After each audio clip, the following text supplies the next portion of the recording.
Jared Diamond's 2012 nonfiction book, The World Until Yesterday, What Can We Learn from Traditional Societies?, explores the cultural practices of tribal societies and examines the potential lessons that Western civilization can draw from their way of life. Diamond, known for his Pulitzer Prize-winning book Guns, Germs, and Steel, which explores the historical triumphs of Eurasian and North African societies, acknowledges that most traditional societies have been influenced by outside contact. However, he argues that these societies still provide valuable insights into how humankind lived before the emergence of nations and states.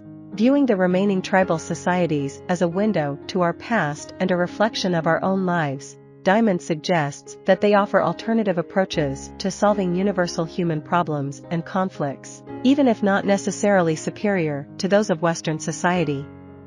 The book delves into the fundamental aspects of tribal society, highlighting notable differences in the definitions of terms such as friend and enemy. In tribal societies, a friend refers to a member of one's own tribe or a peaceful neighboring village, someone with whom the entire community maintains positive relations. On the other hand, enemies do not pertain to individuals, but rather to members of warring or hostile villages or tribes. Continuing his exploration, Diamond examines both times of peace and times of war between tribes. To illustrate the concept of tribal justice, he shares an anecdote about a young boy in New Guinea who was tragically killed in a car accident. In this tribal context, the boy is considered responsible for the accident, but the driver's company compensates the boy's family. Diamond explains that this compensation does not aim to cover damages or medical expenses, as it might in Western society. Instead, it serves as reparation for the loss of the boy's life. While recognizing that a life is invaluable and cannot be equated with monetary value, the compensation still acknowledges its worth.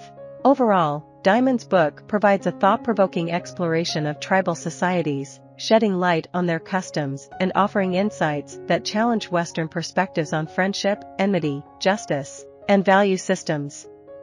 According to Diamond, the manner in which compensation is paid in tribal societies holds significance due to the close-knit nature of these communities. As everyone knows each other and must continue living and working together, it becomes crucial to find resolutions for conflicts. When tribal systems fail to find peaceful resolutions, wars erupt. These intertribal wars may be on a smaller scale, but tend to persist much longer than conventional wars between nations. Diamond notes that non-state wars usually arise from the scarcity of available land and resources when a tribe becomes too large to sustain itself. However, without central governing bodies, it becomes challenging to bring an end to these smaller conflicts, leaving members of these tribes in constant danger. The constant threat of war is one of the reasons why nation-states form, as centralized governments can provide protection for ordinary citizens. The subsequent section of the book delves into tribal practices of raising children and compares them to Western society. Child-rearing practices vary greatly across tribes and regions of the world. For instance, among the Piraha people in Brazil, childbirth occurs in solitude and within the wilderness.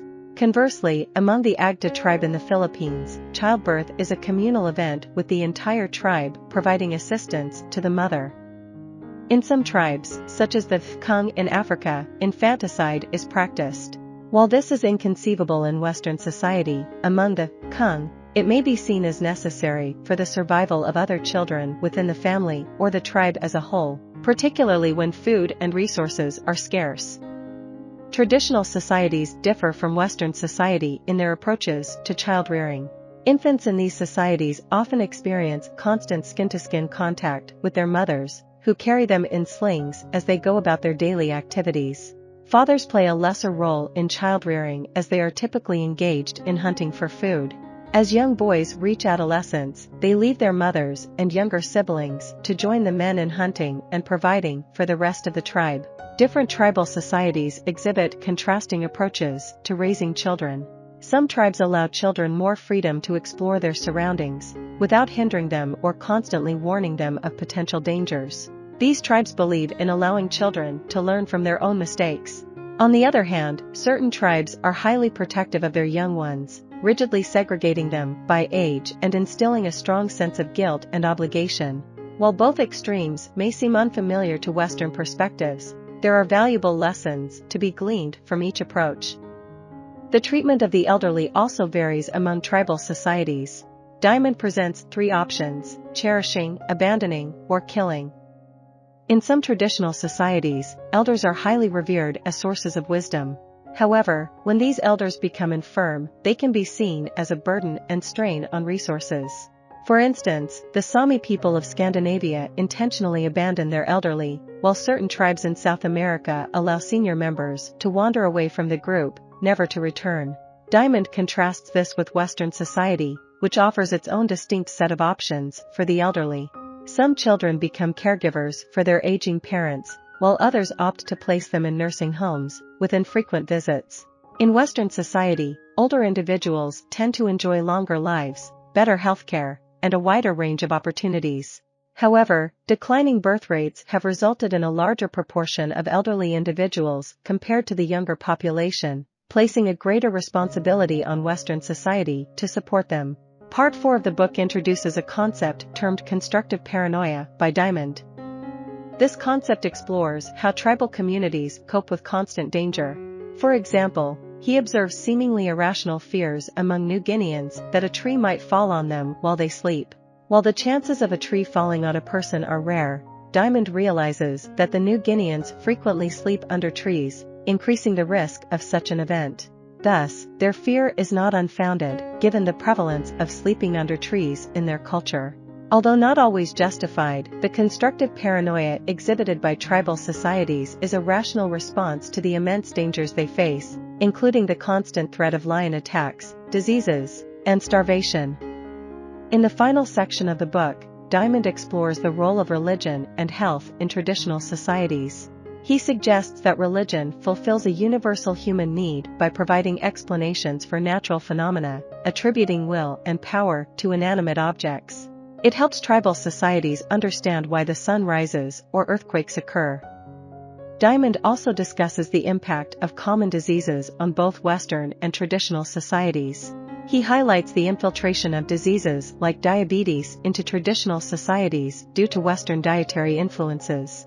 Surprisingly, groups like the Pima Indians and Nauru Islanders, who previously led relatively healthy lives for thousands of years, have become particularly susceptible to diabetes. This indicates the role of the environment in the development of such diseases. While acknowledging the numerous benefits of Western society, such as advanced medicine and technological comforts that reduce labor, Diamond turns to the customs of traditional societies to identify areas where improvements can be made or to shed light on nonsensical aspects of modern living. The World Until Yesterday received mixed reviews, with the New York Times noting that while the subject matter is fascinating, Diamond's writing style is curiously impersonal. Later, Diamond adapted the book into a TED Talk in 2013. I hope you enjoyed this video. Leave a like if you did and be sure to subscribe. Thank you.